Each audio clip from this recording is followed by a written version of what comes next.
의사들이 해주지 않는 이야기 하겠습니다. 콜레스테롤에 대한 오해를 하겠습니다. 의학의 역사를 볼 때 예방의학은 여러 가지 의학적 위험을 발생시키는 원인이 되기도 했다. 골반 크기를 측정하기 위해 임신한 여성들에게 통상적으로 X선 검사를 한 적이 있는데 이는 아동 백혈병의 원인이 되었으며 유산을 예방하기 위해 투여한 디에틸 스틸베로테롤은 아동의 일생 중 암을 일으키거나 불임을 초래했다.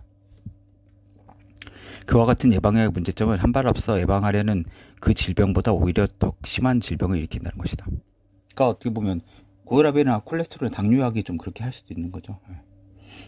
제약회사는 이것이 기대하지 않았던 보너스가 된다. 제약산업에서는 새로운 제약의 판로를 탄탄하게 뚫어줄 대규모의 새로운 건강 문제를 만들어 계속해서 시장을 만들어 나간다. 제약회사는 병 주고 약 주는 과정을 계속해 나가는 것이다. 콜레스테롤 수치와 레드 헤링. 야, 콜레스테롤 보면 소련에 대해서 대한 거 똑같은 것 같아. 미국이. 얘네들이 막 스푸트닉도 하고 발사하고 위협이 된다, 서구에.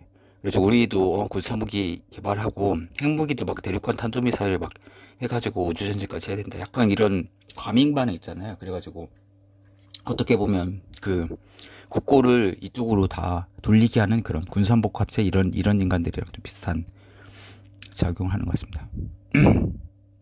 1950년대 미네소타 대학교 생리위생학 주입 교수인 안셀 키스 박사가 가장 먼저 고지방 식품이 심장 발작의 원인이 된다고 주장했다.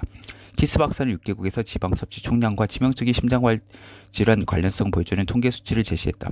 그의 데이터는 부실했지만 의학계에서는 이를 채택하였다. 그리고 고지방 식품 섭취가 혈액 내 콜레스테롤 수치를 높이고 이것이 다시 동맥을 덮어 두껍게 만들어 결국 심장 발작이나 뇌졸중이 일으킨다는 가설을 세웠다. 이와 같은 유치에 따르면 심혈관계 질환은 지방 섭취의 제한이나 약물을 통해 혈중 콜레스테롤 수치를 떨어뜨려 예방할 수 있는 질병이었다.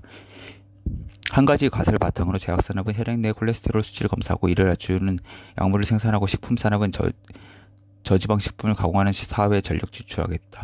서구 사람들의 대부분 이제 지방이 많은 식품에 강박증을 갖게 되었으며 미국과 영국에서는 수백만 명이 장기간에 걸쳐 약을 복용하는 환자 신세가 되었다. 오히려 콜레스테롤 문제가 트랜스지방 이런 거죠. 인간이 만들어내는 거. 포화지방, 불포화지방이 이게 아니라. 그런데 실상 콜레스테롤 수치를 낮추기는 현대인들이 방향을 크게 잘못 잡고 있는 레딩 헤링. 훈제청어란 영어 뜻이지만 사람의 주의를 딴 데 돌린다는 뜻이다. 약간 어떻게 보면 소음이죠. 노이즈가 되는 거죠. 건강 정보에서도. 아직까지 콜레스테롤 또는 고지방 시기와 심장질환 사이의 인과관계에 집중한 사람은 아무도 없다. 놀랄만한 일이지만 심장질환이 발생한 환자들 대부분이 콜레스테롤 수치가 정상이었다. 이와 같은 예방적 의학이 치료한 지 60년이 지난 현재 콜레스테롤 감소 약제와 극단적으로 콜레스테롤 제한한 식품 섭취는 오히려 사망의 위험성을 높인다는 증거들이 많이 발표되고 있다. 약간 근데 이거일 수도 있죠. 토탈 콜레스테롤이 아니라 LDL이나 HDL, 고밀도 콜레스테롤은 좋은 거고 저밀도는 나쁜 거. 그러니까 저밀도는 낮춰야 되는데 고밀도는 높여야 된다. 약간 이렇게 바뀌었죠. 근데 사실 좋고 나쁜 게 어딨어, 콜레스테롤이. 그 작용 자체가 오히려 다 정상 범위에 있어야 되는 거지. 그리고 콜레스테롤 저하 약제들 중에 전체적으로 추적 관찰에서 사망률 감소 효과가 증명된 약제는 단 한 가지도 없다. 많은 경우에 심장 발작 빈도는 감소했지만 심장의 다른 문제로 인한 사망은 증가했으며 다른 요인들에 의한 전체적 사망률도 증가했다. 키스가 처음 상관관계를 주장한 후 좀 더 충실히 수행된 많은 연구에서 콜레스테롤이 심장질환의 중요한 원인이 아닌 것으로 확인되었다. 덴마크 코펜하겐에서 약 2,000명 남녀를 대상으로 한 연구에서는 콜레스테롤 수치가 가장 높은 5%에 속하는 사람들만이 심장질환 위험이 높은 것으로 나타냈다. 이게 맞죠. 그리고 그것도 마찬가지예요. 과체중 18.5에서 23까지 체질량 뉴스, 그것도 사실 이 사람들이 오히려 제일 건강하잖아요. 네. 비만 전도하는 게 사람들이 저체중이 오히려 위험하고. 근데 또 사실 그것도 어떻게 보면 장기간 암 걸렸거나 와병 상태인 경우, 당뇨는 오래되면은 이게 체중이 빠지잖아요. 노인들은. 그렇기 때문에 또 그런 경우도 있을 수도 있고요. 히스는 1950년대 직접 7개국에서 대규모 연구 조직을 조직했는데 미국을 포함해서 서구 7개국 중 16개 지역 주민들의 생활 양식을 조사하여 심장 관상동맥 질환의 원인을 찾는 것이었다.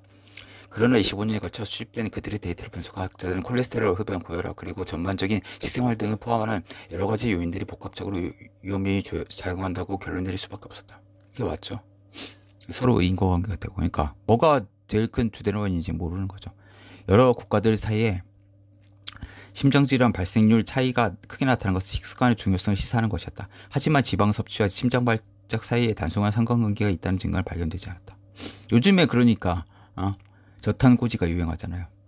무지방으로 먹어. 근데 그것도 문제가 뭐냐면은 고지방으로 먹는 게 자체가 버터나 이런 자연에 가까운 것들을 먹는 거죠. 우리가 뭐 그러면 트랜스 지방을 먹으면은 오히려 안 좋은 거죠. 그리고 면이나 이런 것들을 안 먹는 건데 사실 그게 면이나 이런 것들이 라면이나 뭐 이런 것들이잖아요. 과자라든지 이런 것들을 안 먹는 거잖아요. 그러니까 건강이 좋아질 수밖에 없는 거죠. 인스턴트 음식을 안 먹으니까. 심각한 심장질환을 가진 사람들 중에서는 지방 성분을 많이 섭취하는 식습관을 갖지 않는 경우도 더 많다. 예를 들어 벨라루스의 수도 민스크는 심장질환의 발생이 특이하게 많은 지역인데 넬란드 학자들이 그곳에 가서 경미한 문제로 입원했던 남성과 여성들로부터 지방 조직 표본을 채취했다. 지방 조직 표본을 분석한 학자들은 민스크 지방 주민들이 지방 조직에 특이하게 많은 포화지방이 포함되었거나 필수지방산이 특이하게 적게 함유되어 있다는 증거를 찾을 수 없다. 이 두 가지는 모두 심장질환의 위험 요인으로 생각되는 것들이다. 학자들은 먹을 권리 중에 지방 성분은 그 지역에서 특별히 높은 심장질환의 주요 원인이 아니라고 결론 내렸다. 메사추세츠 프레미엄에서는 심장질환과 생활양식에 관한 대규모 연구가 있었는데 그 지역 주민들 중 많은 수가 약 반세기 전 심장질환과 동맥경화증의 위험 요인들을 찾기 위한 연구의 대상이 된 적이 있었다. 하지만 그 연구에서는 중년 이후의 남성들과 높은 혈중 콜레스테롤 수치 사이의 상관관계를 찾을 수 없다. 콜레스테롤이 높은 여성들이 사망률은 콜레스테롤이 낮은 여성들과 동일했다.